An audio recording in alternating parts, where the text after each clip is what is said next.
മട്ടന്നൂർ നഗരസഭാ പരിധിയിലെ റോഡുകളുടെ തകർച്ചയിൽ പ്രതിഷേധിച്ച് SDP-യുടെ നേതൃത്വത്തിൽ നഗരസഭയിലേക്ക് മാർച്ച് സംഘടിപ്പിച്ചു. തകർന്ന റോഡുകൾ ഗതാഗതയോഗ്യമാക്കാൻ അധികൃതർ നടപടി സ്വീകരിക്കുന്നില്ലെന്ന് ആരോപിച്ചായിരുന്നു പ്രതിഷേധം. ജില്ലാ കമ്മിറ്റി അംഗം സജീർ കീച്ചേരി ഉദ്ഘാടനം ചെയ്തു.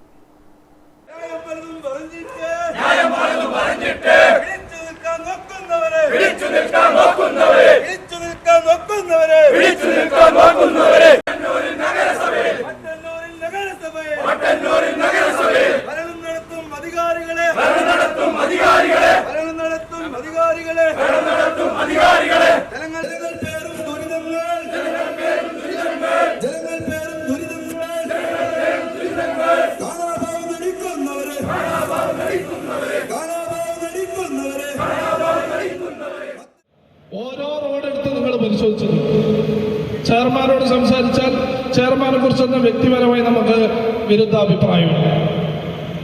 എല്ലാ പ്രവർത്തനങ്ങളിലും ഓടിച്ചാടി നടക്കാനും പ്രവർത്തനങ്ങൾ ഏകോപിപ്പിക്കാനും ഒക്കെ തന്നെ മുൻപന്തിയിൽ നിൽക്കുന്ന ആളാണ്. പക്ഷേ നമ്മുടെ മുനിസിപ്പൽ വികസനത്തെക്കുറിച്ച് ചോദിച്ചാൽ ഫണ്ടില്ല എന്ന ഒറ്റ കാരണം പറഞ്ഞുകൊണ്ട് ഓരോ റോഡും മട്ടന്നൂർ നഗരസഭയിലെ പല റോഡുകളും തകർന്ന് ഗതാഗത യോഗ്യമല്ലാതായിട്ടും അധികൃതർ പരിഹാരം കാണുന്നില്ലെന്നും മട്ടന്നൂർ നഗരത്തിലെ വികസന പ്രവർത്തനങ്ങൾ പൂർത്തീകരിക്കുന്നില്ലെന്നും ആരോപിച്ചായിരുന്നു SDP-I മട്ടന്നൂർ മുനിസിപ്പൽ കമ്മിറ്റിയുടെ നേതൃത്വത്തിൽ നഗരസഭാ ഓഫീസിലേക്ക് പ്രതിഷേധ മാർച്ച് സംഘടിപ്പിച്ചത്. Municipal committee president P. Riyas അധ്യക്ഷനായി. PP Sujeer, Rafshana Palottupalli, municipal committee president Riyas Kolari അധ്യക്ഷനായി.